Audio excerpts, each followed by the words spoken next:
안녕하세요, 김현웅입니다. 안녕하세요, 최희정입니다. 자, 요즘 캠핑 하시는 분들 많으시죠? 캠핑할 때 적합한 차량 중에 하나가 바로 SUV라는 차량이죠. 네. 자, 오늘 굿모닝 차차차 시간에는요, SUV의 업그레이드 기술에 대한 내용 자세하게 알려드리도록 하겠습니다. 네, 그럼 먼저 주부들을 위한 알짜 정보 소개해드리는 산림구단 엄지척 시작해볼까요? 네. 자, 주부들이 가장 많이 하는 고민. 하루에 삼시세끼를 먹어야 되는데 네. 어떤 반찬을 할까 이게 아닐까 싶기도 합니다. 네, 자, 그럼- 매번 새롭게 만들어 먹기도 번거롭기도 맞아요. 하고 그리고 만들 게 없다 이런 생각도 하고요. 맞아요. 그런 네. 고민하는 분들 많으실 것 같아서 오늘 그런 고민을 해결하는 차원에서 주제 준비했습니다. 네. 함께 보시죠.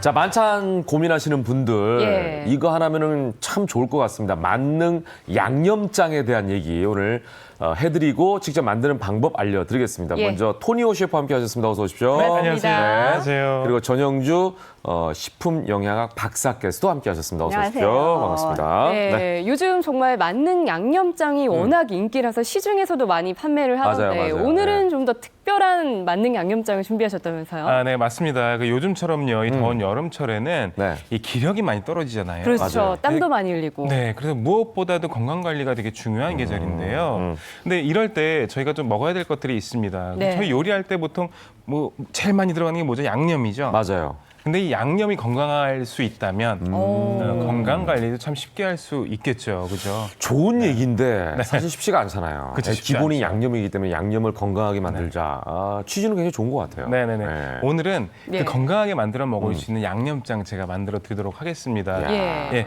오늘 제가 만들어드릴 요리는요. 네. 갈릭이 아니죠. 마늘, 들깨, 양념장입니다. 네. 갈릭이 이제 마늘이긴 한데. 네. 마늘, 네. 들깨, 양념장. 네, 네. 맞아요. 아우. 이거 이제 들깨죠? 네, 예, 맞습니다. 보기만 해도 든든하네요. 아, 네, 두 분들 그 여름철에 무슨 요리 많이 해 드세요? 여름에요? 네. 저는 이제 시원한 요리를 많이 먹잖아요. 보통. 그렇죠. 맞아요. 덥고 네. 하니까 네. 비빔면 종류 같은 것도 비빔면. 간편하게 만들 수 예. 있고 저 같은 경우는 이제 면 같은 걸 좋아하니까 시원한 면 먹을 경우가 냉면, 많아요. 밀면 네, 많이 밀면. 예. 아, 근데 두 분이 뭐 냉면, 밀면 얘기하셨지만은 오늘 제가 만들어 드릴 이 만능 예. 양념장 같은 경우에는요. 여러 가지 요리들을 다 만들 수가 있습니다. 아. 네. 이 활용도가 굉장히 중요하거든요. 네, 네. 기대되네요. 네. 자, 그렇습니다. 한번 만들어 볼까요? 예. 자, 그 전에 네네. 여쭤보는 게 우리가 간장, 된장 뭐 이런 장은 많이 들어봤지만 네. 사실 마늘 들깨장이라는 거는 처음 들어보거든요. 이 여름에 우리에게 어떤 도움이 될까요? 우리가 진짜 여름에 더워지니까요. 네. 지치고 힘들어 막 이러면서 기력을 잃는 분들이 많으시잖아요. 네. 근데 마늘, 들깨, 양념장 이름처럼요. 마늘과 들깨가 듬뿍 들어있으니까 원기 회복에 도움이 될 수 있어요. 그러니까 마늘에 있는 그 매운맛의 알리신 성분과 그 몸의 대사를 촉진시키는 비타민 B1이 피로해서뿐만이 아니라요. 스태미너 그리고 정력에 좋다고 다 알고 계시는 거죠. 또 들깨가 들어갔어요. 근데 여기 오메가3 지방산이 많아서 몸에 나쁜 것도 배출시켜주고 또 혈액순환도 도와주고요. 또 치매 예방에도 도움이 될 수 있으니까 여름에 내 몸을 챙겨주는 정말 최고의 그 양념장이 될 것 같아서 네. 저도 정말 많이 기대가 되네요. 예, 저희가 이제 처음 이 만능 마늘 들깨 양념장이라고 얘기를 하다 보니까 복잡해서 용어를 통일하겠습니다. 만능 마늘 들깨장 이렇게 네. 뭐 통일을 해볼게요. 좋습니다. 네. 레시피 먼저 소개해 주시죠. 네, 먼저요. 제가 이제 간단하게 한번 만드는 네. 과정을 준비해 드릴 텐데요. 어렵지가 않아요. 너무 쉽습니다. 정말 아, 이렇게 해서 맛있는 요리가 나올 수 있겠어라고 이제 보시는 분들 계실 텐데 무조건 맛있습니다. 자, 먼저요. 재료가 뭐가 있을까요? 재료 물. 아, 저는 귀하게 떠왔길래 이게 물이 아니라 딴 건 줄 알았더니 다리반이 그리고 물이었네요. 고춧가루. 고춧가루. 물에다 고춧가루를 풀었어요. 네, 고춧가루 넣어주십니다. 그리고 간장. 여기에 잘게 다진 파, 파. 그리고 다진 마늘. 마늘이 이제 네. 드디어 들어가네요. 마늘 넣어주시고요. 마늘 들깨장이니까요. 네네.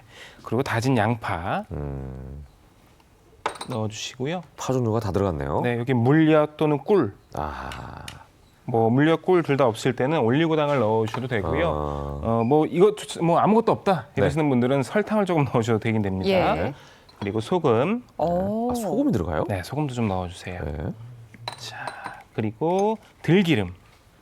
들기름. 들깨와 참기름 안 됩니까? 들기름. 아, 참기름보다는 들기름이 향이 좋아요. 오늘 들깨장이잖아요. 아, 들깨인데 여기다가 네. 참깨를 넣으면 안 되니까. 그러면 참깨장. 아, 닭의 그러네. 궁합으로 그냥 들깨를. 들기름을 넣어서 오메가3 네, 듬뿍인 맞습니다. 네, 그냥 네. 장을 만들어 주시네요. 자, 그리고 여기에 들깨가루. 그러니까요. 아. 들깨가루가 여기 메인인데 네. 그래서 참깨를 빻아가지고 참기름을 넣으면 이상하지 않습니까? 그렇죠. 들깨니까 이제 들기름을 넣는 걸로. 들깨의 친구 네. 들기름으로요. 자, 이렇게. 들깨가루는 얼마나 넣어야 될까요? 들깨가루 같은 경우에는요, 물이랑 2대1 정도의 비율로 넣어주는 게 좋아요. 물의 양을 조금 더 많이 해주는 게 좋은데 왜 그러냐면 들깨가 나중에 되게 걸쭉해져요. 맞아요, 맞아요. 걸쭉하게 변하기 때문에 네. 조금 생각보다 묽게 처음에는 준비를 해주는 게 좋습니다. 물을 먹잖아요. 네. 네. 자, 이렇게 해서 한 3-40분 정도만 숙성을 시켜주십니다.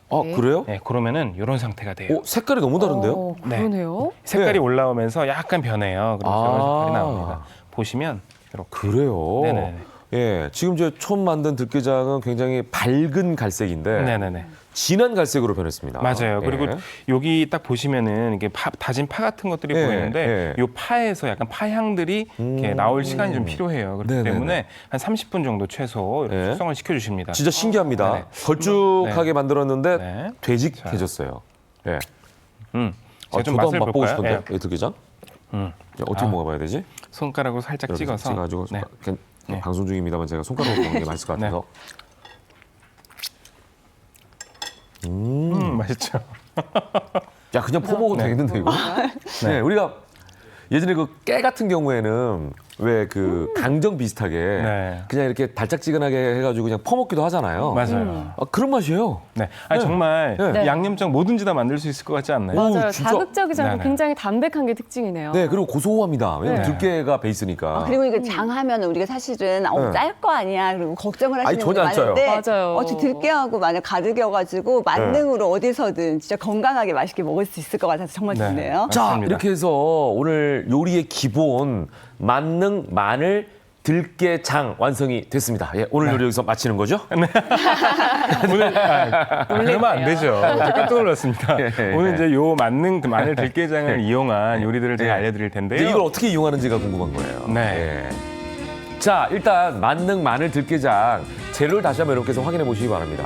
들깨 한 컵, 들기름 3큰술, 소금 한 작은 솔 해가지고 쭉 여러 가지 재료들을 확인하시면 그렇게 어렵지 않습니다. 이렇게 다 버무려서 조금만 두시면 이렇게 예. 걸쭉한 만능 마늘 들깨장이 완성이 됩니다. 이걸 이제 베이스로 해서 본격적인 요리가 들어갑니다. 예, 그럼 네. 평소에 이거를 요리에 활용을 하려면 보관을 해야 될 텐데 어떻게 보관할 수 있을까요? 보통 보관 같은 경우에는요, 이 방부제가 첨가되지 않고 수제로 직접 만든 만능장이기 때문에요. 그러니까요. 네네. 한 10일 정도 냉장 상태에서 보관이 가능하시고요. 그리고 이게 공기하고 자주 맞닿으면 산화가 되기 때문에 공기가 통하지 않는 밀폐 용기에 담아서 보관을 해주시는 게 좋습니다. 네. 자, 이런 보관 방법까지 잘 확인하시고요. 이제 본격적으로 그냥 제가 봤을 때 이거 그냥 밥에다 비벼 먹어도 맛있을 것 같은데. 네, 아까 맞아요. 먹어보니까 고소하고. 이 맞아요. 여운이 남는 향이에요. 밥에다 비벼 드셔도 되고요. 네네. 지금 저도 이제 아까 한 입 찍어 먹어보고 계속 고소한 향이 입안에 계속 맴돌잖아요, 네네네네. 그죠? 근데 이걸로 다른 요리 만들면 얼마나 맛있겠어요. 그러니까요. 그죠?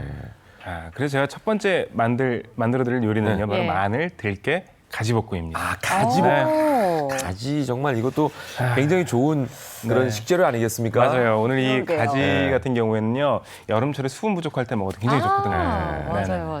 비타민 C도 가득이고요. 예. 비타민 A, 비타민 E도 들어있어서 사실 피부 우리가 자외선에 의해서 여름에 걱정하잖아요. 근데 피부 노화도 막을 수 있는 거고요.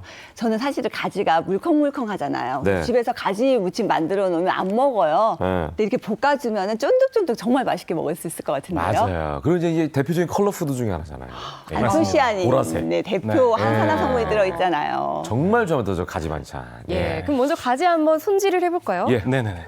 이 가지 같은 경우에는요, 이제 싱싱한 것을 고르는 팁은 겉면에 윤기가 돌고 좀 단단한 것으로 준비를 해주시는 게 좋습니다. 자, 그리고 꼭지 부분을 잘라주시고요. 네. 네. 그리고 가지를 반으로 갈라주세요. 아. 자, 반으로 갈라주신 다음에 자, 이렇게 다시 한번 네. 다시 한번 반. 다시 한번 반으로 갈라주셔도 되고 4분의 그냥 1 썰어주셔도 됩니다. 조각이 났네요. 네, 4분의 1 또는 2분의 1 조각으로 썰어주시고요. 네. 이렇게 먹기 좋은 크기로 썰어주시면 되는 거예요. 오, 아니 그런데 적당히. 가지를 요리할 때 굉장히 중요한 게 하나가 있습니다. 뭘까요? 가지에 뭐가 많죠? 아까 가지예요? 수분이 네. 많다고 교수님께서 그죠, 그죠. 안토시아닌이 있다고 얘기하고. 네. 어렵게 지금 기억하시는 또 뭐가 있죠? 거죠? 네, 가지에 아까 말씀하신 대로 수분이 굉장히 많이 들어있습니다. 물, 예. 네, 물론 수분이 들어있는 게 장점이 될 수도 있지만 예. 사실은 이렇게 식감에 조금 안 좋은 영향을 끼칠 수가 있어요. 아. 그래서 가지를 수분을 제거해 주시는 게 요리를 하기 전에는 굉장히 중요합니다. 그래요? 네, 보통 가지 수분 제거할 때 혹은 채소 수분 제거할 때는 이 소금을 뿌려두는 경우들이 있죠. 그러면 어떻게 되겠어요? 염도가 올라가겠죠. 짜지죠. 짜지겠죠. 예. 요리 간 맞추시기 힘드시겠죠. 맞아요, 맞아요. 그리고 건강에 안 좋을 수도 있겠죠. 맞아요, 그렇죠. 맞아요. 그래서 네. 제가 오늘 여러분께 팁 하나 알려드리겠습니다. 네. 이 아주 빠른 시간 안에 가지의 수분을 제거할 수 있는 방법입니다. 네, 뭘까요? 네, 진짜. 오늘 그 팁은 바로 전자레인지입니다. 전자레인지 저기. 네. 그런 방법이 있었네요. 아, 수분을 빼기 위해서 진짜 소금으로 이렇게 재워놓는데 소금을 안 쓰고 렌지에 넣는다는 거죠? 이걸 조절해도 돼요? 네네네. 제가 요거를 넣어드릴게요. 전자레인지에 30초만 돌려주시면요. 요리하기 딱 좋은 상태로 염도 낮은 그래요? 가지 밑 준비가 끝납니다. 꾸덕꾸덕해지나 보네, 네. 저게. 보통 일반적인 경우에는요, 소금을 뿌려두고 네. 꽤 오랜 시간 있어야 되거든요. 예. 그리고 이 소금의 양을 얼마나 뿌려야 될지도 모르시는 분들이 많고요. 맞아요. 그러다 보면은 간이 짜지기도 하고 네. 맛이 좀 강하게 나오기도 해서 네. 요리를 실패하시는 분들이 많이 계신데요. 네. 이제 그럴 때는 걱정하지 마시고 전자레인지에 30초만 돌려주시면 딱 알맞은 상태로 가지 준비가 끝납니다. 근데 저는 걱정도 되는 게 네. 혹시 전자레인지 이렇게 돌리고 나면 식감이 좀 퍽퍽해지지는 않을까 아, 좀 걱정이 되거든요. 그렇지 않아요. 어. 그렇지 않습니다. 이 너무 오래 돌리시면은 아주 퍽퍽해지겠지만 네. 딱 30초 정도 적당한 시간만 돌려주실 경우에는 퍽퍽해지지 않고 속에 수분은 있는 상태로 네. 준비가 완료가 됩니다. 예. 말씀을 드리는 사이에 30초가 지났죠? 그러네요. 예. 한번 조 박사님. 꺼내볼까요? 자, 어떤 상태가 됐는지가 굉장히 궁금한데. 정말 수분이 말라 보이지가 전혀 않네요. 맞아요, 맞아요, 네네, 맞아요. 그대로 네. 남아있는 것 같아요. 자, 오. 딱 요리하기 적당한 상태로 겉면만 이렇게 오, 이거 보니까 진짜 따뜻하게, 예, 네. 겉면만 지금 약간 수분이 익은 날아가는 것 같은 상태죠. 느낌이거든요. 네네네. 예, 이거 보세요. 네. 이렇게 겉면만 살짝 구운 것 같은 느낌이에요. 맞아요. 살짝 약간 그런 노릇노릇하게 느낌이네요. 변하시는 거 보이시죠? 요게 이제 수분이 날아간 상태라는 얘기인 거죠? 네네네. 오. 속에 있는 수분까지 다 날린 상태는 아니고요. 겉면에 있는 수분만 살짝 날려주셨다고 생각을 하시면 됩니다. 뜨끈뜨끈하네요, 지금. 예. 맞아요. 자. 요리할 때 가지에서 수분이 나오면 질컥질컥해지니까 정말 맞아요. 좋은 방법이네요. 맞아요. 전자레인지를 활용하는 방법 예. 소개해드렸고요. 사실 제가 그 가지나물 굉장히 좋아하는데 네. 가지나물도 묻혀놓으면 물이 맞아요. 생기는 경우가 많이 있거든요. 맞아요. 예. 근데 이렇게 하면은 사실 가지나물을 만들 때도 좋을 것 같아요. 맞아요. 한번 전자레인지에 네. 살짝 돌려주고 양념을 묻혀서 이렇게 만들어 놓으면 되게 맛있을 것 같네요. 아, 이거는 여담인데요. 가지에서 이렇게 예. 살짝 전자레인지 돌리고 나면 무슨 맛이 나는 줄 아세요? 구운 가지? 네, 전자레인지에 살짝 돌린 가지가 무슨 맛이 날까요? 돌리는 가지 마셔. 뭐죠? 네, 사과 맛이 납니다. 아, 그래요? 아, 정말이에요. 여기서 그 풋사과 맛이 나요. 살짝 돌려주시면 그 이야기는 뭐냐면 가지의 풍미는 물론이고요. 그 당도까지 살짝 전자레인지 돌리게 되면은 높아지는 효과를 얻을 수가 있습니다. 예. 예. 아, 지금 표정 안 좋으신데. 아니 그게 아니라 아, 진짜 드셔보세요. 아니, 본인이 사과 맛이 난다고 하고 본인이 네. 먹으면은 객관적이지 않잖아요. 그렇죠. 한번 드셔보세요. 예. 해볼까요? 드셔보시면 되죠. 그죠? 오, 네네. 사과 맛 나죠? 진짜 신기하네요. 사과 맛 신기하죠? 나요? 네. 약간 풋사과 맛이 나요. 맞아요. 그러니까 이 가지 요리도요. 그냥 하지 마시고요. 이렇게 원재료도 한번 드셔보시면은 야. 그 또 다른 느낌으로 신기하네. 요리에 접근하실 수가 있습니다. 네. 확실히 그리고 씹을수록 수분이 살아있네요. 네. 그죠, 그죠. 자, 그리고 이번에는 파기름을 내줄 거예요. 파기름. 어. 네. 자, 우리가 파기름. 요거 이제 일반 기름보다는 파기름을 만드는 이유가 있을 텐데. 네네. 그래도 영양학적으로 좀 차이가 있나요? 이제 파의 그 네. 매운맛 성분들이 신진대사를 정말 원활하게 해주는 거고요. 또 기름에 그 파를 볶아주게 되면 파에 좋은 성분들이 나오니까 기름이 건강 기름이 될 수 있겠죠. 그리고 이제 여름에 우리가 왜 차가운 음식 먹고 또 음료 먹고 아이스크림 먹고 커피 먹고 아이스커피 먹고 이러면 속이 너무 차져요. 네. 근데 파가 따뜻한 성질이기 때문에 그 파 기름을 활용한 그 음식을 식탁에 한 접시 놔두시게 되면은 네. 속은 따뜻해지고 또 음식은 맛있게 먹고 이제 그럴 수 있는 장점이 있죠. 일석이조. 그러네요. 네. 맞습니다. 이렇게 파기름을 내실 땐 처음에 팬을 좀 뜨겁게 달궈주시는 게 중요하고요. 네, 팬에다가 지금 이제 기름만 둘러서 좀 달구셨어요. 네. 그리고 여기에 파를 넣어주십니다. 파를 네. 이렇게 슝. 참, 와. 야, 참 지글지글 끓고 있습니다. 예. 자, 이런 얘기하면 많은 분들이 썰렁하다고 할 수 있겠습니다만 저는 파를 볼 때마다 네. 최불안 선생님이 항상 생각납니다. 아, 설마 그거? 하지 마세요. 아니, 그냥 해봤어요. 네네네. 저는 어렸을 때 어머니가 왜 네. 파를 많이 먹어야 머리가 좋아진다. 그래서 예. 건져내면은 다시 집어서 먹었던 그 생각이 나네요. 맞아요. 어릴 때는 왜 그렇게 파가 그러게요. 싫었는지 몰라요. 그러니까 참 아이들은 파를 싫어해요. 이게 아마 향 때문에 그런 것 같아요. 네네. 예. 그러니까요. 근데 아유. 그런 아이들에게도 이렇게 어우. 파를 구워주면은 네. 단맛이 올라와서 아이들도 맛있게 파를 먹을 수가 있고요. 지금 이제 고소한 파향이 나네요. 네, 맞습니다. 우리가 보통 파는 맵다고 생각하는데 네. 고소한 향이 올라와요. 그래서 맞아요. 파기름을 만들면은 그 파의 향이 식감을 더 좋게 그러니까요. 만들어주잖아요. 자, 그리고 되게 중요한 포인트인데요. 네. 가지 볶음 요리, 가지와 관련된 요리, 또 채소와 관련된 요리를 하실 때는 팬에 있는 기름의 상태를 충분히 뜨겁게 달궈주신 다음에 가지나 이 원재료를 넣어주시는 게 좋습니다. 지금 같은 경우 이제 파들이 쫄고 있어요. 네네. 그러네요. 작아집니다. 우리가 기름에 볶으니까 요때쯤 넣으면 되겠네요. 맞아요. 근데 저는 궁금한 게 이런 가지를 열을 가하면 좀 영양소가 파괴되지 않을까 싶거든요. 우리 예쁜 최혜정 아나운서는 역시 비타민 C는 약간의 손실이 될 수 있는데요. 가볍게 익혀주시면 상관이 없고 가지에 또 비타민 A하고 E가 많아요. 근데 비타민 A, E는 지용성 성분이어서 오히려 기름에 볶아주면 흡수율이 촉진되거든요. 오. 그리고 이제 현욱 씨가 좋아하는 그 보라색의 안토시아닌 성분은요. 네, 네. 열에 안정돼 있어서 걱정 없이 볶아주셔도 상관이 없습니다. 그러네요. 예, 우리가 영양학적인 부분까지도 생각을 좀 해봤습니다. 그렇죠. 건강하게 사실은 맛있게. 맛있는 게 최고죠. 맛있게. 예. 야, 아우, 지금 가지 색깔도 아주 예뻐지고 있습니다. 그리고 여기에 네. 소금, 후추 한 꼬집씩 넣어주세요. 네. 자, 예. 지금 노릇하게 지금 가지 겉면이 익고 있죠. 네. 이 가지 볶음하실 때 되게 주의하실 점 중에 하나가 또 뭐냐면요. 예. 절대 오랜 시간 볶으시면 안 됩니다. 그래서 가지의 상태를 뭉그러뜨리시면 안 돼요. 겉면만 구워주신다는 느낌으로 가지는 짧게 한 1분 정도만 볶아주세요. 너무 자주 볶아주셔도 네. 가지 안에 들어있는 수분이 또 날아갑니다. 예. 그래서 조금 향이 좀 적은 가지 요리를 예. 할 수가 있기 때문에 예. 가지는 충분히 너무 많이 뒤집어 주시지 않는 게 좋아요. 예, 저는 이제 가지는 이제 양념을 진하게 해가지고 이렇게 나물 반찬 하듯이 네, 묻혀서 가지 먹잖아요. 네. 색깔을 몰랐는데 여기 양념이 안 들어가고 그냥 가지만 볶다 보니까 보라색이 갈색으로 이렇게 변하네요, 익으니까. 맞아요. 예. 자, 여기 가지에 들어있는 당분이 카라멜라이징을 하는 거예요. 그래서 오. 약간 좀 감칠맛을 더 강하게 만들어줍니다. 자, 드디어 여기 들깨장. 마지막에 들어갑니다. 드디어. 맞는 마늘 들깨장이 들어갑니다. 오늘의 주인공이 이제 드디어 들어가네요. 들깨장 한 큰술을 넣으시고요. 네. 강한 불에서 빠르게 볶아주시는 거예요. 들깨장이 타지 않게.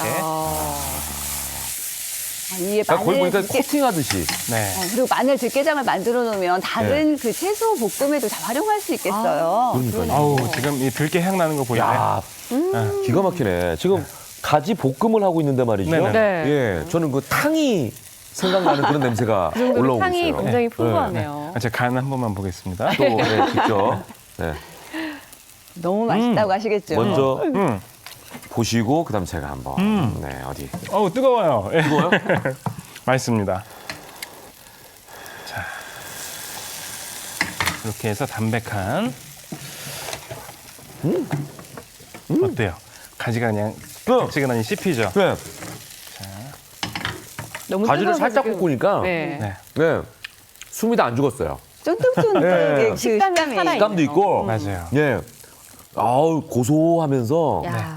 기가 막히네요. 예. 이 남아있는 잔열로요. 이 네. 가지가 계속 있기 때문에 너무 가지를 강하게 볶지 않아주시는 것이 되게 중요합니다. 자, 이렇게 가지. 예. 자 여기서 이제 네. 가지와 들깨가 궁합이 맞나? 이런 또 궁금증이 드네요.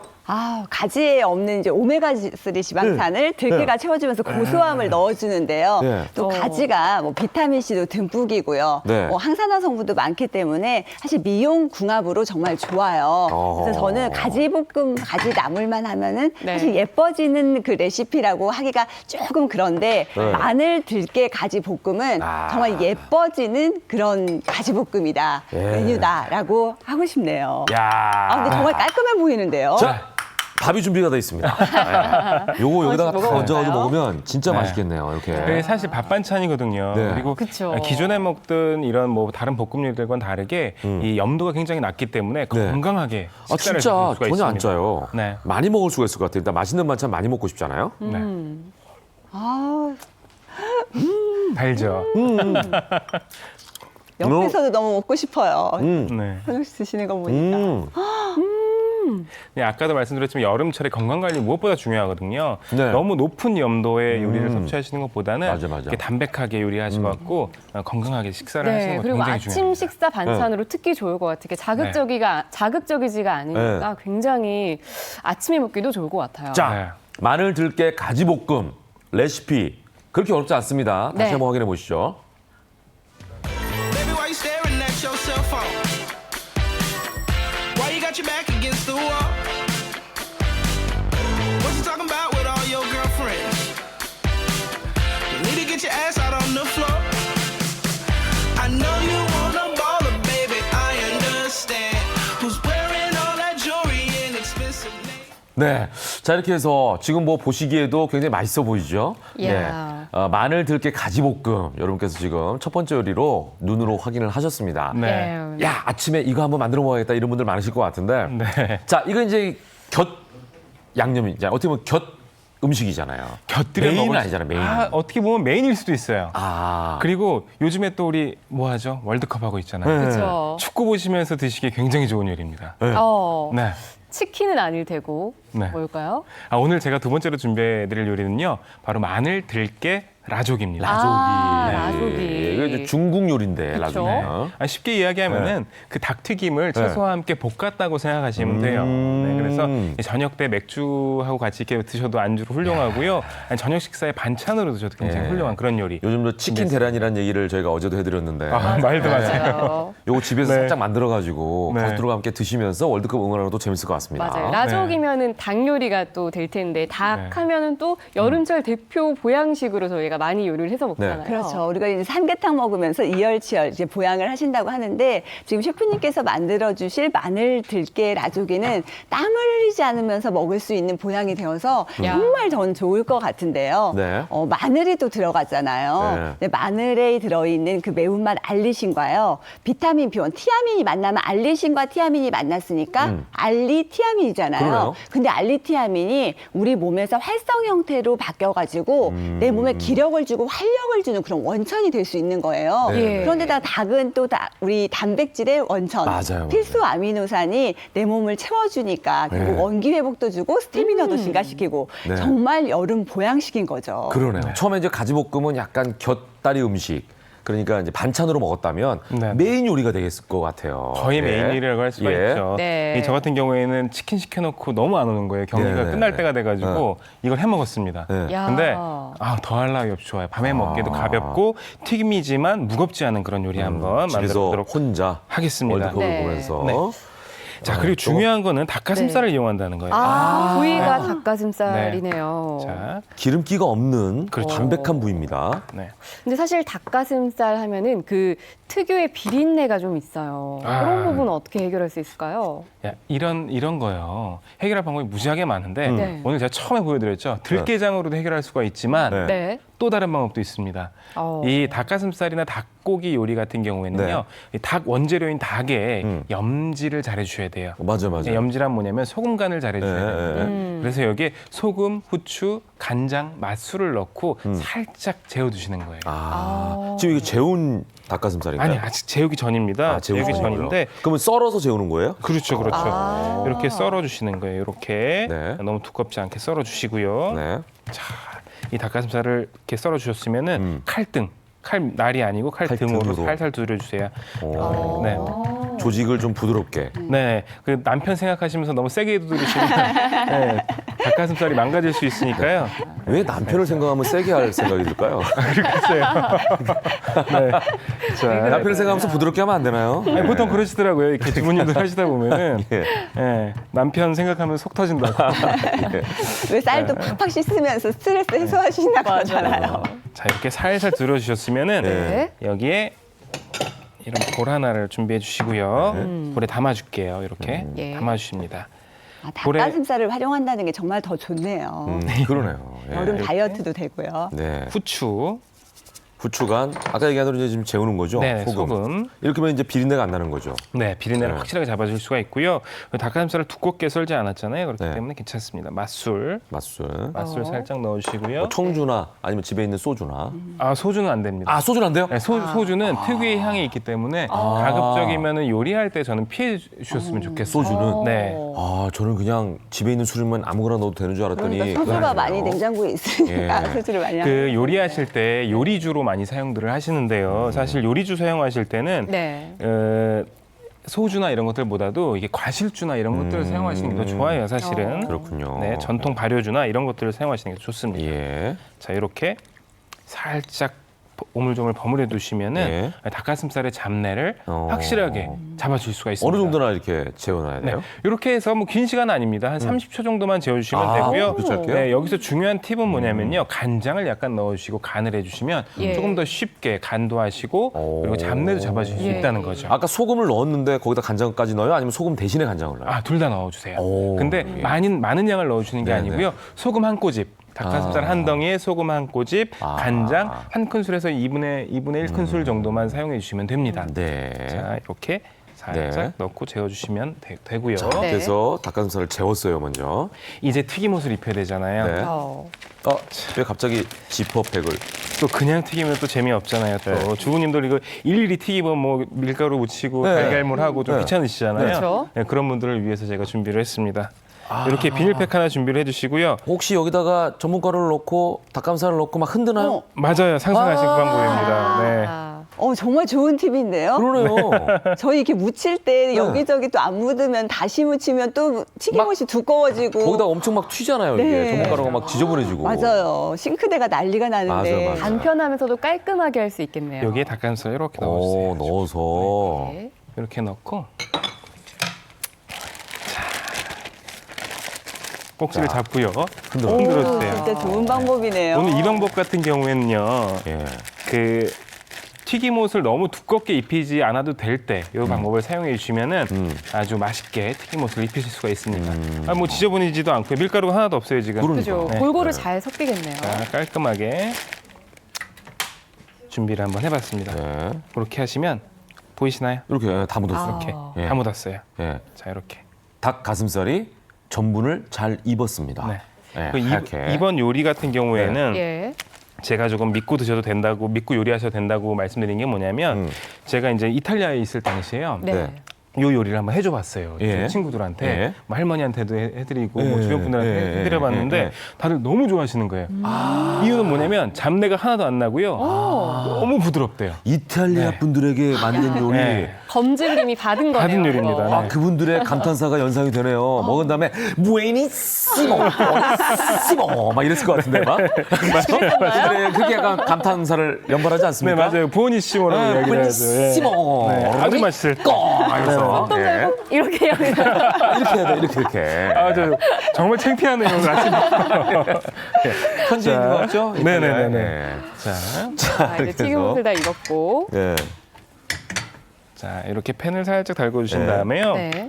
튀겨주실 건데요. 네. 여기서 또 좋은 게 뭐냐면요. 이렇게 얇게 닭가슴살을 점여주신 다음에 네. 가볍게 튀김옷을 입혀주신 다음에는요. 기름을 많이 쓰지 않으셔도 된다는 거예요. 살짝. 어. 기름이 너무 많으면 사실 이게 그 뭐라 그럴까요? 좀 기름져가지고 예. 느끼한 경우가 있거든요. 맞아요, 맞아요. 네. 그러니까 닭튀김이 아니니까 이제 닭가슴살이 얇아서 기름을 그러니까 적게 써도 튀김이 되고. 아니라는 거 네. 중요한 포인트네요. 네, 요거는 그냥 살짝 굽듯이. 구운 거니까. 이렇게 팬에 기름이 살짝 둘러질 네. 정도만 네. 보시면 이렇게 이 정도면 뭐 튀김이라기보다 계란 후라이 할 때도 한 이 정도 저희가 기름을 맞아요, 두르잖아요. 맞아요. 살짝 좀 코팅만 네. 했어요.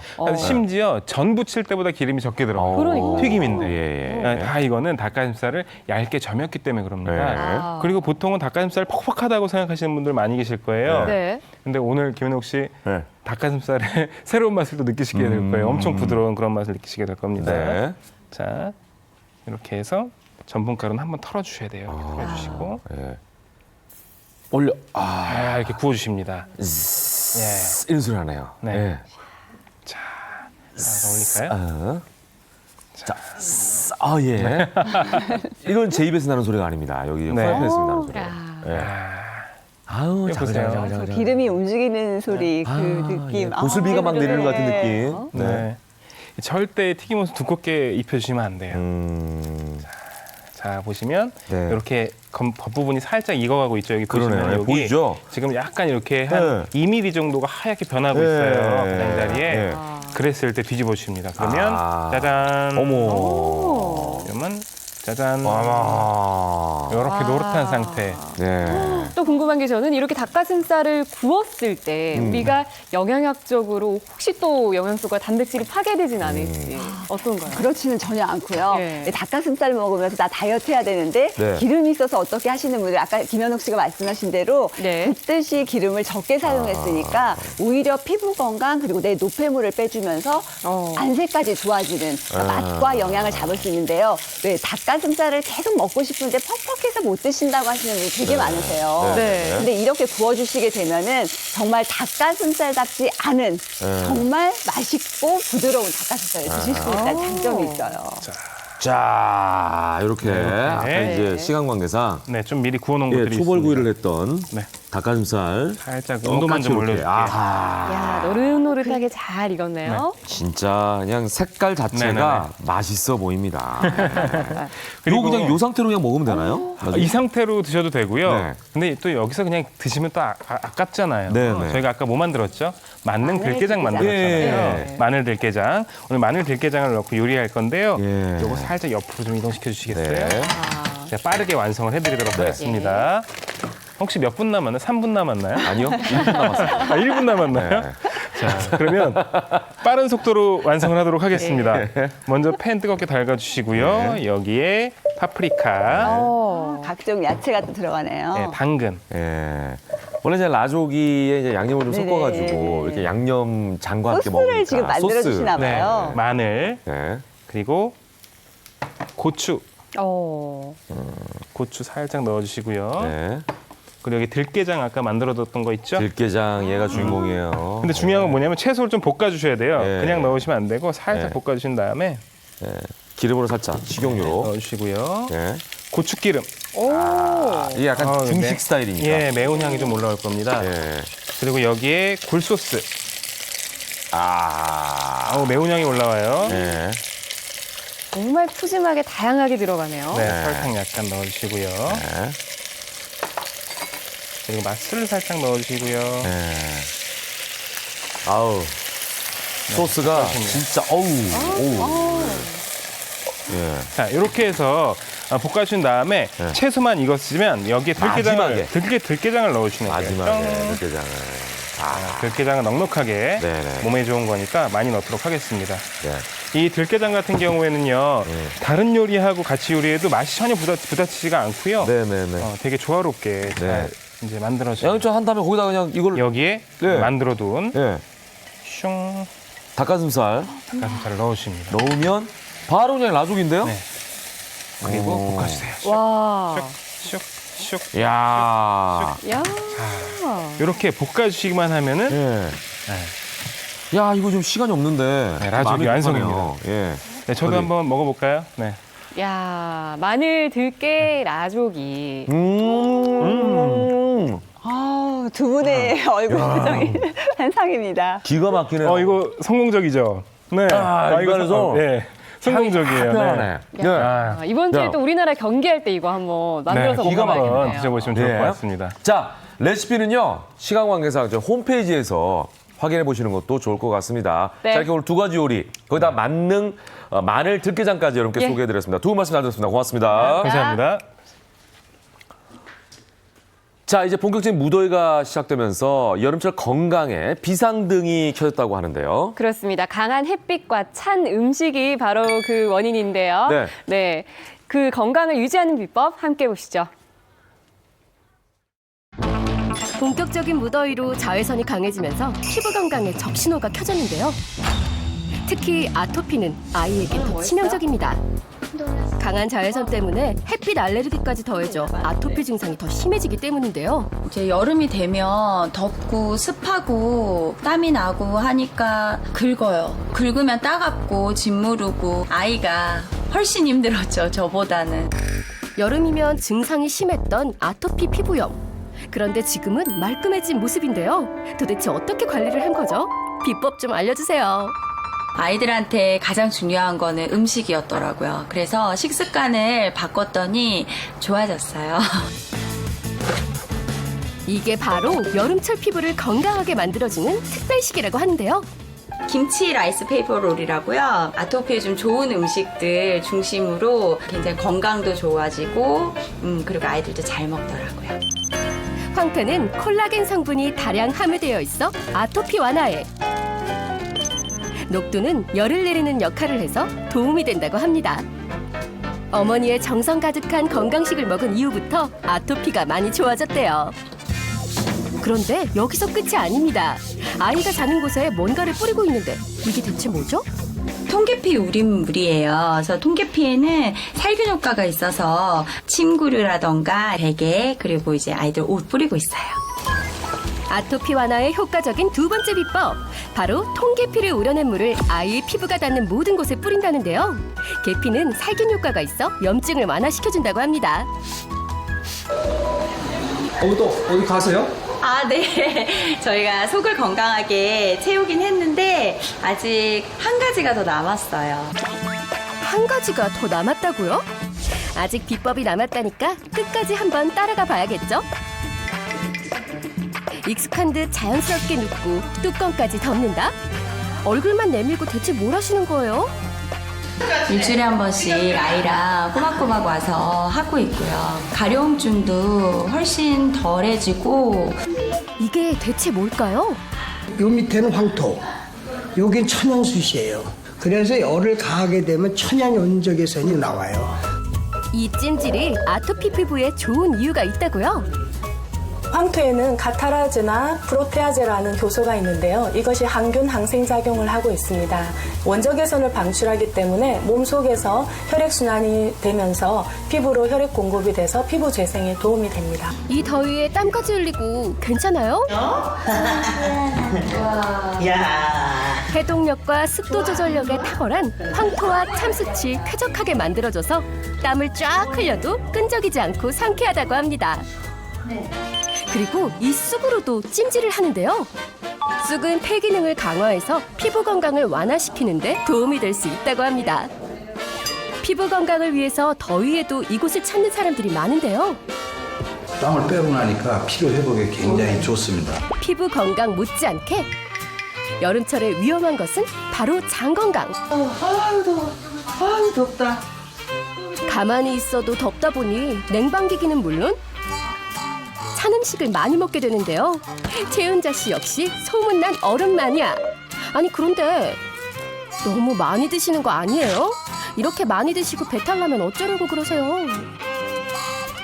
어머 이렇게 많이 먹어도 좀 괜찮으세요? 이렇게 더운데 어떻게 안 먹어요? 저는 장 관리를 잘하기 때문에 이렇게 많이 먹어도 배가 안 아파요. 찬 음식을 먹어도 배가 안 아프다? 그 비법은 바로 냉장고에 있다는데 이 또한 찬 음식? 이게 도대체 뭐죠? 장이 건강하려면 면역력을 높이기 위해서 여름만 되면 저는 꼭 미역기 냉국을 먹고 있습니다.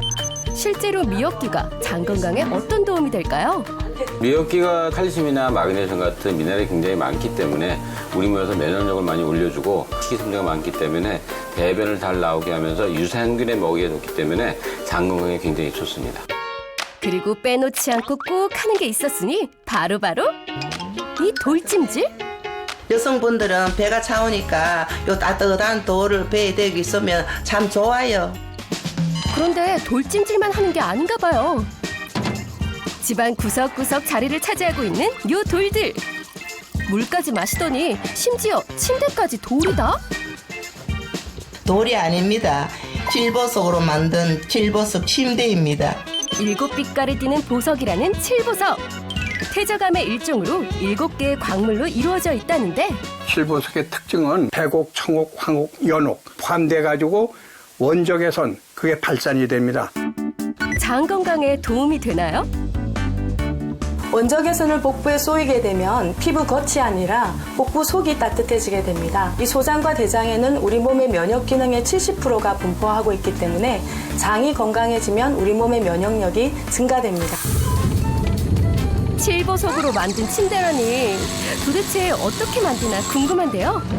그런데 이 소리의 정체는? 칼을 줘서 따게 봐야 또 2차 선별이 가능하기 때문에 여기서 우선적인 1차 선별을 하는 작업입니다. 칠보석의 원석을 찾기 위해서라는데요. 이렇게 7가지 색을 제대로 갖췄는지 확인하는 거래요. 선별한 칠보석의 원석을 재가공해서 침대로 만드는데요. 돌도 가꿔야 예뻐지는 법이겠죠? 먼저 세척을 해줘야 하고요. 규격에 맞게 세밀하게 잘라내는 과정을 거친 후 강도와 무늬가 좋은 돌을 다시 골라냅니다. 그 후 천연벌꿀로 광택을 내주면 끝! 어머나, 이게 바로 완성된 칠보석! 예쁘기도 하네요. 점점 높아지는 온도에 자외선은 높아지고 장 건강도 위협받고 있으니까요. 무엇보다 건강관리에 신경 써서 올여름 건강하고 시원하게 보내세요. 네, 여름철 건강 지키는 방법 알려드렸는데요. 이 네. 건강도 중요하지만 우리가 부지불식간에 일어나는 일상에서의 사건, 사고, 네. 특히 이제 사고에 대해서 좀 조심해야 될 필요성이 있을 것 같아요. 맞아요. 네. 안전한 생활을 위한 다양한 방법 네. 함께 보시죠. 언제 어디서 생길지 모르는 다양한 사고들. 방심하는 순간 우리의 건강이 위험해질 수 있다는데 아는 만큼 지킬 수 있다. 우리의 생활을 안전하게 지키는 방법 지금 공개합니다.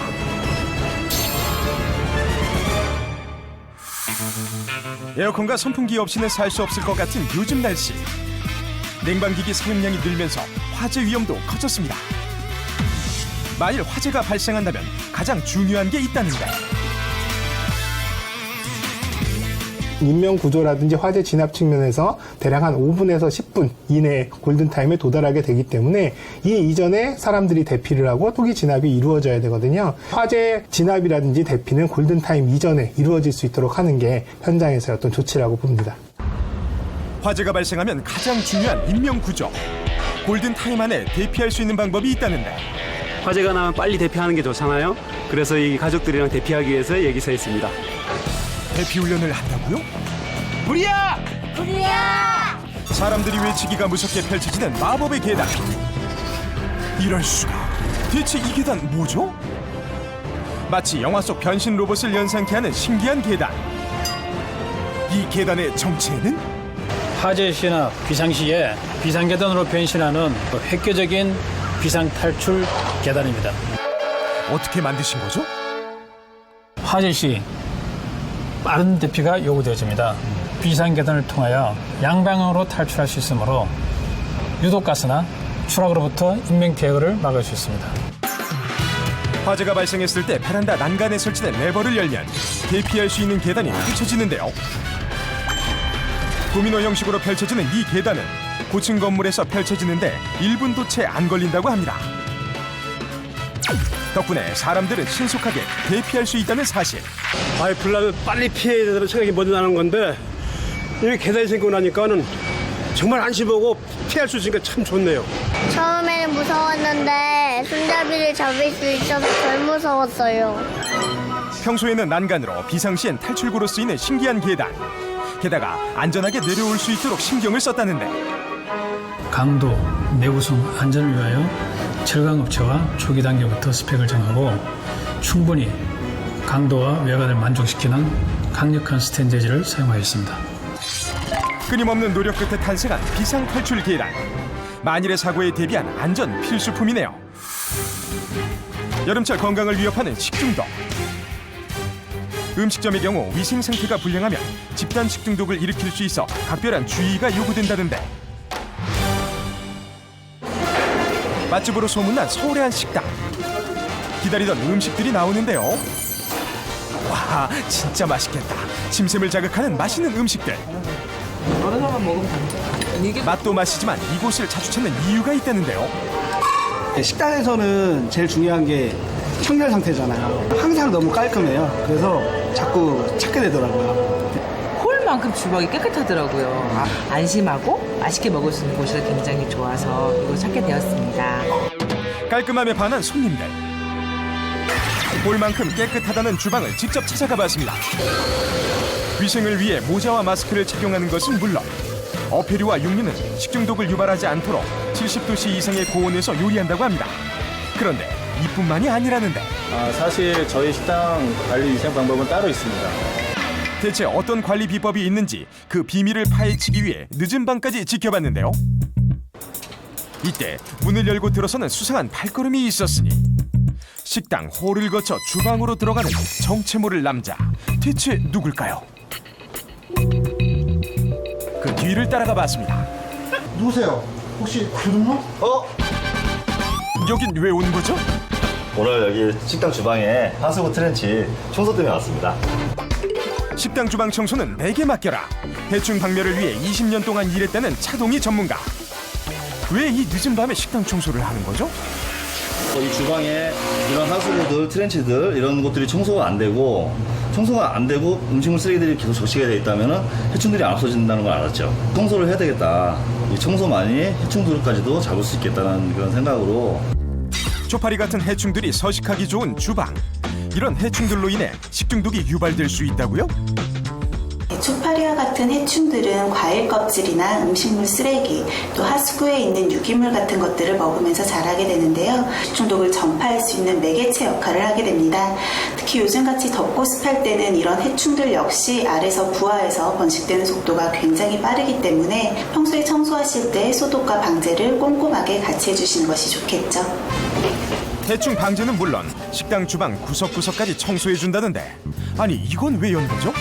하수관 내부에 있는 이런 슬러지들을 제거하지 않으면은 그 안에서 나강파리나 초파리 또 바퀴벌레까지 이 안에서 알을 놓고 서식을 한다는 거죠. 음식물이 자주 끼는 하수구와 트렌치에 해충들이 서식하지 않도록 깨끗이 닦아내는 차동희 전문가. 와, 정말 깨끗해졌죠? 도른망들 이런 것들을 청소해 주는 것이 가장 중요하고. 음식물이 끼기 쉬운 거름망은 철수세미를 이용해 청소하고 하수구 주름만이 있을 거예요. 해충들이 서식하기 쉬운 배관도 주기적으로 갈아주는 것이 좋다고 하네요. 우리의 건강과 직결되는 안전한 생활, 미리 예방해보는 건 어떨까요?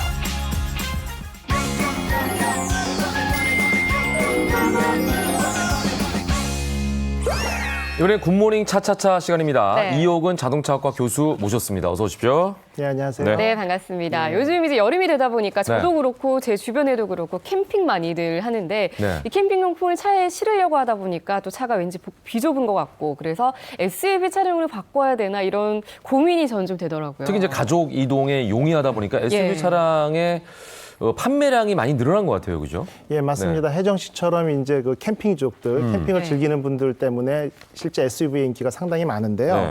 실제 우리나라에서 판매량이 2012년에 31만 대 정도였던 SUV가 5년이 지난 2017년대는 53만 대 정도로 상당히 많이 늘었어요. 5년 만에 76% 정도가 늘었다고 하니까 그러네요. 판매량이 아주 급격히 상승하고 있다 이렇게 볼 수 있습니다. 네. 캠핑 때문에만 그럴 것 같진 않은데 예. 이런 이유가 있을까요? 실제 저도 이제 SUV를 2대째 연속해서 타고 있는데 일단 뭐 선전에서 나온 것처럼 일단 높은 위치에서 네. 운전하기가 너무 편하고 안전하다 예, 이런 맞아요. 것도 있고요. 예. 그러다 보니까 초창기에 SUV는 그 뜻 그대로 네. 캠핑에 적합하도록 오프로드에 맞게 튼튼하고 각이 지고 조금 터프하고 승차감도 떨어지고 이랬었죠. 네, 네. 네. 그런데 이제 캠핑이라는 게 1년에 몇 번 안 가지 않습니까? 그렇죠. 나머지 기간은 출퇴근용으로 주말에 가족 나들이용으로 쓰는데 실제 뒷좌석에 승차감도 좀 불편하고 소음 진동도 심하고 네네. 이러다 보니까 고객의 니즈에 맞게 점차 개선이 돼서 최근에는 좀 모순된 표현일 수 있습니다만 네. 도시명 SUV라는 이름으로 상당히 인기를 끌고 있고 네. 각종 이용 시간이 늘다 보니까 첨단 업그레이드를 통해 가지고 네네. 상당히 많은 인기를 끌고 있습니다. 자, 그렇다면 SUV 차량에 어떤 기술이 업그레이드 되는지 본격적으로 한번 살펴보겠습니다. 네. 자, 첫 번째 뭐죠? 예, 자세한 내용은 이제 판넬을 보면서 좀 설명을 드릴게요. 네. 네. 첫 번째 신개념 내비게이션 시스템입니다. 예. 뭐 내비게이션이라고 한다면 이제 길을 찾아주는 거죠. 그렇죠. 예. 그런데 일반적으로 길을 찾아주는 걸 떠나가지고 요즘은 이제 환경에 관심이 많다 보니까 하이브리드 차량이 SUV에 적용된 경우도 있거든요. 그럴 경우에 하이브리드는 이제 배터리의 용량에 따라 가지고 상당히 성능의 차이가 큽니다. 네. 그러다 보니까 우리가 이제 내비게이션으로 목적지를 입력을 하면 예. 구간별로 나눠서 그 도로 상황에 맞는 적절한 주행 모드를 선택을 합니다. 예. 기존 차량 같은 경우 뭐 에코 모드, 스포츠 모드, 노멀 맞아요. 모드 이런 게 있죠. 그런데 내리막길이 연속적으로 진행되는 같은 이런 경우에는 네. 실제 계속 배터리 팩을 충전할 수가 있거든요. 아, 그러네요. 그럴 경우에는 도심에 접어들었을 때 100% EV 차량으로 전기차를 운행할 수 있기 때문에 상당히 좀 경제적으로 도움이 되는 부분이 있거든요. 네, 도로 상황에 따라서 그러니까 굉장히 스마트하게 변신하는 거네요. 예, 맞습니다. 예. 그렇게 해서 업그레이드 되면서 실제 그 어떤 공해 문제나 여러 가지 이용 편의성을 높이는 이런 SUV들이 출시되고 있습니다. 네, 네. 두 번째 업그레이드 기술을 한번 볼까요? 예, 두 번째를 보겠습니다. 패밀리 SUV 편의사항입니다. 예. 아까 김현욱 씨가 얘기했듯이 SUV 차량 같은 경우는 이제 가족들의 이용도가 가족용으로 많이 많이 늘어나거든요. 예. 그러다 보면은 이제 외부 야외 나들이 할 때 보면은 보통 1열, 2열, 2열만 사용하다가 실제 가족 개념 때문에 3열까지 사용하는 경우가 있어요. 맞아요. 근데 3열에 사람이 타려면 뒷문을 열고 예. 올라타기 위해서 예. 뒷좌석을 한번 접어야 되죠. 땡기거나 그렇죠. 접어야 되죠. 접거나 예. 땡기는데 예. 그 기능이나 스위치나 레버들이 예. 차량마다 틀리고 예. 다시 또 세웠을 때 바로 편하게 안 가고 직각으로 서 있어서 맞아요, 그 여러 가지 맞아요. 불편한 맞아요. 점이 있었죠. 예. 네. 그래서 이것을 원터치로 스위치만 누르면 한 번에 폴딩이 되는 이런 기능들이 상당한 편의성을 위해서 만들어졌고요. 또 아이들의 예. 탑승이 편리하기 위해서 예. 3열에 올라타는데 손잡이 이런 기능들. 그다음에 많이 가장 중요한 게 전자식 차일드락인데 네. 보통 아이들이 아니면 꼭 아이들 아니라도 상관없습니다만 뒤에서 여러 명이 탔을 때는 좌측으로 내리는 경우 있죠. 네네. 그럴 때 운전석에서 문을 잠금 버튼을 클렀다가 잠갔다가 이렇게 컨트롤합니다. 예. 그런데 아마 이런 경험 있으실 거예요. 시골길에서 잠깐 내리지 마, 뒤에 차 하나 오고 있어. 아. 지금 내려도 돼. 이런 경우 예, 있었죠. 예, 그렇죠. 그런데 앞에 운전자가 잠시 실수로 시야를 다른 쪽으로 벗어나게 될 경우에는 실제 위험에 노출될 수 있거든요. 맞아요. 그래서 이 차일드락을 해제했더라도 뒤에 다른 차량이 접근하고 있을 경우에는 예. 자동으로 잠궈주는 이런 기능들이 최근에 들어와 있습니다. 야, 아이를 키우는 아빠 입장으로서 굉장히 안전하다라는 네. 든든한 마음이 드는데요. 예, 맞습니다. 근데 아이들을 위한 기술은 이게 끝이 아니고요. 예. 뭐 우리나라에서도 종종 보고가 되고 안타까운 소식 중에서 이제 뒷좌석에 아이가 앉아 있는데 어른들이 깜빡 잊고 내리는 경우 있습니다. 맞아요. 그러면서 차 문을 잠가버리는 경우 있거든요. 예. 그래서 이런 부분에 대해서 실제 이런 걸 방지하는 시스템들이 요즘은 도입이 됐습니다. 네. 예, 그게 바로 승객 알림 시스템이라면서요? 예, 맞습니다. 그 승객 알림 시스템은요. 네. 예. 승객 알림 시스템 같은 경우는 이제 내리고 나서 문을 닫았는데 네, 뒷좌석에 승객 감지 센서가 작동을 하면서 아이가 타고 있다라는 경고등이 울리고 네. 이제 클렉션이 울리면서 라이트가 깜빡거리고 뭐 문자 메시지로 이렇게 전달해 주기도 하고요. 네. 이런 경우에 이제 아이의 안전을 보호할 수 있는 장치가 예. 이제 들어와 있다고 여름철에 볼수 있습니다. 특히 실내 굉장히 덥잖아요. 맞아요. 그런 경우 그렇죠. 굉장히 유용했을 것 위험할 수 같습니다. 예, 맞습니다. 자, 마지막 지금 벌써 뜯어주셨는데 예, 예. SUV의 친환경을 더하다이네요. 예, 환경에 관심이 많아서 그런지 좀 서둘러서 뜯었는데요. 네. 요즘 미세먼지, 오존 농도 이 부분 요즘 일기에 보면 비가 오나 우산을 챙기나 이걸 떠나가지고 네. 미세먼지 농도를 먼저 보면서 아이들의 외출을 결정하는 경우가 많거든요. 예. 그래서 요즘에는 SUV 차량에 친환경 기술이 많이 접목돼서 업그레이드됐다. 결국은 네. 순수하게 전기로 달리는 SUV까지 탄생했다. 이렇게 말씀드릴 수 있습니다. 예, 네, 근데 네. 전기로 달린다면 속도가 느려지거나 이런 걱정은 없을까요, 혹시? 근데 전기차를 제가 늘 시승을 합니다만 네. 그 최고 속도 같은 건 당연하고요. 초기 가속력이나 이런 승차감 이런 부분에 대해서도 전혀 걱정할 필요가 없고 네. 주행 성능과 주행거리, 일충전 주행거리, 항속거리라고 표현하거든요. 안전 성능 등이 충분히 강화된 SUV 전기차가 있고요. 네. 그다음에 이제 고전화 배터리나 고성능 구동 모터 등을 사용해서 충분히 최적의 항속거리를 유지하면서도 모든 분야가 기존의 SUV에 비해서 상당히 업그레이드된 이런 차종들이 출시되고 있습니다. 네. 지금도 뭐 SUV 많이들 타시는데 앞으로 더 인기 있어지겠는데요? 예, 맞습니다. 네. 저도 한 번 타고 나니까요. 그다음에 두 번째, 세 번째 구매를 SUV 쪽으로 지속적으로 네, 유지하게 네, 되는 게 이제 현재 상황입니다. 예. 자, 그래서 뭐 부산 국제 모터쇼에서도 이런 이제 다양한 SUV들이 선을 보이지 않았나 이런 생각이 듭니다. 수소 전기 버스, 수소 전기 차까지도 나온다고 하니까 SUV에 대한 관심 더 가져보시면 좋을 것 같네요. 자, 오늘 말씀은 여기까지 듣겠습니다. 감사합니다. 네, 감사합니다. 네.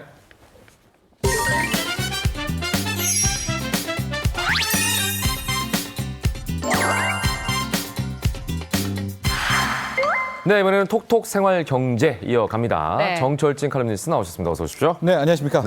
네, 오늘 첫 번째 소식 아주 반가운 소식입니다. 통신비 인하에 대한 내용이죠. 그렇습니다. 보편 요금제라고 하는데요. 조금 이따 자세히 설명을 해드리겠지만은 월 요금 2만 원대 데이터 1기가, 음성도 한 200분 정도 통화도 쓸 수 있는 이 보편 요금제에 관한 법률 정부 입법안입니다. 국무회의를 통과했습니다. 물론 이걸 이제 법안은 정부가 만들었고 국회에 가서 국회의 마지막 판단이 있어야 되지만은 일단 보편 요금제가 이 정도 화두가 됐다면 아마도 뭐 올해 연말께에는 이제 2만 원대 보편 요금제를 만날 수 있을 것 같습니다. 네, 구체적으로 소비자 입장에서는 어떤 혜택을 받을 수가 있죠? 네, 방금 전에 말씀드렸지만은 우리가 이 2만 원대에 그 현재 데이터를 주로 많이 쓰게 되는데 1기가를 주는 요금제가 없습니다. 근데 우리가 와이파이를 아무리 쓴다 하더라도 적어도 데이터 한 1기가 정도가 있어야 그래도 좀 영화도 몇 편씩 볼 수 있고는 하는데 그동안에 2만 원대의 데이터는 거의 한 200메가, 뭐 500메가 정도였었거든요. 그래서 이 보편 요금제라는 것은 2만 원대의 데이터를 1기가 쓸 수 있고 음성도 한 200분 이상 쓸 수 있으면서 보편적으로 이 정도면은 쓸만하다라는 게 2만 원대고요. 시민단체에 따르면은 유럽에서는 이 보편 요금제 2만 원대 데이터 10기가까지도 주기도 한다. 라고 이제 얘기를 합니다. 근데 지금 유럽보다는 우리가 이 데이터의 질은 훨씬 좋습니다. 이제 그런 점은 좀 감안하셔야 돼요. 우리 IT 강국이니까요. 네, 그렇습니다. 영원 요금제가 부활하고 있다. 이건 또 무슨 얘기죠? 그러니까 이게 2만 원대 통신 3사의 보편 요금제가 나오면 바로 알뜰 요금제, 그러니까 알뜰폰과 시장이 겹치잖아요. 그럼 이제 알뜰폰은 또 어떻게 합니까? 그래서 알뜰폰 시장에 내놓은 게 영원 요금제. 즉 기본료 영원에다가 일단 데이터 100메가를 주면서 요금을 시작을 합니다. 이걸 왜 하느냐? 실은 100메가를 쓰다 보면 어떻게 하겠어요? 더 쓰게 영원이지만 점점 더 쓰게 되겠죠. 아마 이런 차원의 마케팅을 통해서 알뜰폰은 영원 요금제가 나왔고 요즘 편의점에 가보면은 선불 요금제라는 게 있어요. 그러니까 데이터를 쓰고 싶은 분들이 미리 내고 쿠폰을 사가지고 10,000원, 뭐 25,000원 선불 요금제를 쓰는데 이건 누구한테 필요하냐? 신용불량자, 개표통을 못하니까 뭐 학생들 같은 분들에게 또 선불 요금제 이렇게 지금 다양성은 확보되고 있는 추세입니다. 그러네요. 특히 이제 연세 있으신 분들, 고령층을 대상으로 한 통신요금 감면제도 시행될 예정이라는 게 굉장히 반갑네요. 이건 7월 1일부터 이제 가능한데요. 소득 하위 70% 이하의 중에서 65세 이상 어르신 분들은 꼭 114, 자기 폰입니다. 아무 114나 거셔서 신청을 하셔야 될 것 같은데요. 50%나 11,000원입니다. 즉 뭐냐면은 한 3만 원, 뭐 4만 원대 쓰고 있다라고 하면은 11,000원에 혜택을 받을 수가 있는 거고요. 근데 22,000원을 기준으로 해서 그 밑에 한 뭐 10,000원대 요금제 쓰고 있는 분들에게 11,000원 해주면 이거는 공짜잖아요. 그렇죠. 그러니까 그분들은 50%의 할인. 그러니까 요금제 22,000원을 기준으로 미친 경우에는 50%를 정률 할인, 그 이상은 11,000원을 감면받을 수가 있는데요. 어르신들 부부면은 11,000원 하면 한 달에 22,000원씩은 이제 7월 1일부터 할인받을 수가 있습니다. 꼭 활용하시길 바랍니다. 예. 자, 다음 예로 넘어가 보겠습니다. 우리가 이제 임대주택 계약할 때 사실은 확정일자 신고라는 걸 해야 되는데 우리가 이걸 잘 안 하는 경우들이 있잖아요. 모르기도 하고. 그런데 확정일자 신고를 안 하면은 계약한 집이 만약에 경매로 넘어갈 경우에 불이익을 받는 경우가 있다면서요? 그렇죠. 이제는 확정일자 신고가 정말 보편화가 됐습니다. 그럼에도 불구하고 아직도 이 확정일자를 좀 무시하는 분들이 계시는데요. 가령 이런 겁니다. 이제 내가 전세 어디 들어갔습니다. 그럴 경우에 확정일자를 계약과 동시에 받아놔야 그 채권에 있어서 자기가 순위를 받게 되는 거예요. 그러니까 이제 집값이 5억 정도인데 뭐 가령 전세가 한 뭐 3억이다. 근데 대출이 하나도 없었어요. 그러니까 자기는 그때 들어간 겁니다.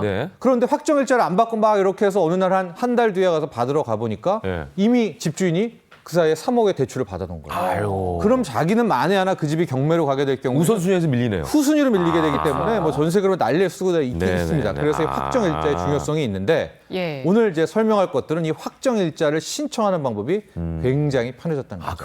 어떻게 달라졌나요? 이게 이제 그동안에 말이 많이 나온 건데요. 우리가 이제 전세라든가 임대 이제 딱 계약하면서 쓸 때 왜 그때 인터넷으로 바로 확정일자 신청을 하면 되는데 안 되느냐는 지적이 많았었습니다. IT 강국에. 그런데 바로 7월 1일부터 이 시스템이 구축이 됩니다. 뭐 어렵게 설명해드리면 국토부의 부동산 전자계약 시스템이 있거든요. 이 전자계약 시스템에다가 주택임대 솔루션 시스템 2개를 결합을 합니다. 그래서 이제 7월 1일부터는 우리 중개소, 부동산 쉽게 말하면 복덕방, 중개소에 가서 이제 집주인이랑 계약 마쳤습니다. 거기에 바로 인터넷에 들어가셔서 그 순간 확정일자 신청을 할 수가 있다. 한 번 더 하려고 하면 귀찮은데. 네, 그렇습니다. 바로 이 원스톱 시스템이 서비스네요. 원스톱 네. 서비스가 이제 네. 된 겁니다. 그러니까 그러네. 7월 1일부터는 꼭 그 현장에서 확정일자 네. 신청을 꼭 하시길 바랍니다. 예, 임대 등록 시스템. 구체적으로 여기에 대한 얘기만 좀 자세히. 이 두 개 시스템이고 하나 더 시스템이 네, 있는 게 네. 바로 렌트홈 시스템입니다. 이 렌트홈 시스템도 지금 국토부가 결합을 해가지고 활발히 진행 중인데 이건 뭐냐면은요. 이제 우리가 이제 이 집주인들 그 임대를 많이 주는 저 임대 사업자라고 표현하겠습니다. 같은 경우에 저 렌트홈에 등록을 하게 되면 세금 같은 것들을 많이 깎아줍니다. 네. 근데 이 세입자 입장에서는 저 렌트홈이라는 데 들어가는 게 뭐가 좋냐. 저기에 나오는 매물들은요. 일단은 연간 5% 이상 전세값을 못 올리고 한 번 계약했을 때 4년까지 살 수가 있어요. 그러니까 내가 나 이제 전셋집 알아봐야지 할 때 국토부에 렌트홈을 찍고 먼저 들어가서 매물들을 쭉 보세요. 그러면은 세입자 입장에서는 너무 좋죠. 그리고 집주인 입장에서 뭐가 좋냐. 중개 수수료 아낍니다. 그러네요. 네, 없이 직거래가 가능하기 때문에 렌트홈도 꼭 이용하시길 바랍니다. 양쪽에게 다 좋은 그런 시스템이네요. 영상으로 보는 이슈 전해주시죠. 그 방탄소년단 엑소를 키워냈던 방시혁 대표, 이수만 대표가 글로벌 올해를 빛날 글로벌 세계적 음악 리더로 꼽혔습니다. 이게 K-팝이 아니라 세계적인 리더입니다. 그 현장의 모습 영상을 통해서 확인하시죠. 새 앨범 러브 유어셀프로 빌보드 1위. 올가을 월드 투어 콘서트 28만 석 티켓 완판. 방탄소년단을 K-팝의 새 역사로 키워낸 방시혁 대표가 미국 대중문화 전문지 버라이어티가 선정한 2018 세계적 음악 리더로 뽑혔습니다.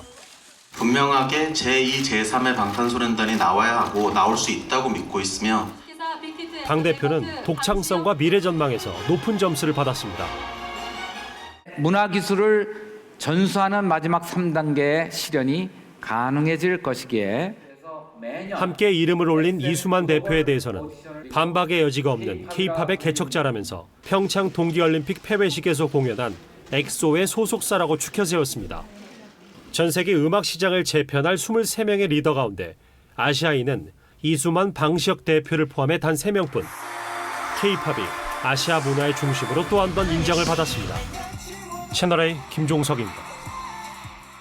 갈수록 점점 더워집니다. 네. 자세한 날씨 알려드리겠습니다. 김혜연 기상캐스터 날씨 전해주세요.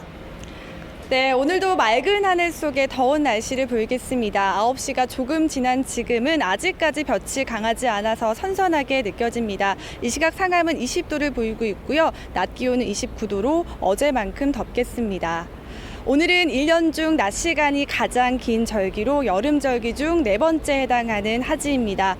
서울 기준으로 새벽 5시 11분에 해가 뜨기 시작했고요. 지는 시각은 저녁 7시 57분으로 오늘 총 14시간 46분 정도 해가 떠 있겠습니다. 해가 길어 낮 시간을 잔뜩 만끽할 수 있겠는데요. 단 일사량이 큰 만큼 더위에 지치지 않도록 주의하시기 바랍니다. 오늘도 자외선 차단에 각별히 신경 쓰셔야겠습니다. 전국에서 자외선 지수가 매우 높은 단계를 보이겠고요. 오전 10시에서 오후 3시 사이에는 가급적 외출을 피하시는 게 좋겠습니다. 외출을 하신다면 가벼운 옷차림에 양산이나 모자, 물병을 휴대하시기 바랍니다. 자세한 기온 보시면 서울 20도, 울산 22도를 보이고 있고요. 오늘도 한낮엔 30도 안팎으로 오르며 더위가 기승을 부리겠습니다. 서울 29도, 대전 30도가 예상되고요. 동쪽 지역은 기온이 더 오르겠습니다. 춘천 31도, 대구는 32도가 예상됩니다. 현재 충북에서 초미세먼지 농도가 높게 나타나고 있는데요. 오후부터는 좋음에서 보통 수준을 회복하겠습니다. 기온이 오르는 오후 시간에는 전남과 부산, 울산, 경남 등 남쪽 지방에서 오존 농도가 짙어지겠습니다.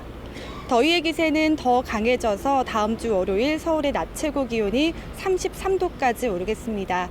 장마 전선은 당분간 제주 남쪽 해상에 머물다가 다음 주 화요일과 목요일 사이 내륙에도 장맛비가 찾아오겠습니다. 더위의 기세가 점점 강해지고 있습니다. 대표적인 온열 질환이죠. 일사병이나 열사병에 걸리지 않도록 건강관리 더욱더 철저하게 챙기시기 바랍니다. 지금까지 상암동 채널A에서 굿모닝 날씨 전해드렸습니다. 생방송 김현우의 굿모닝 6월 21일 목요일 순서 마치겠습니다. 네, 저희는 내일 아침도 8시에 찾아뵙겠습니다. 오늘도 행복한 하루 만드시기 바랍니다. 고맙습니다. 감사합니다.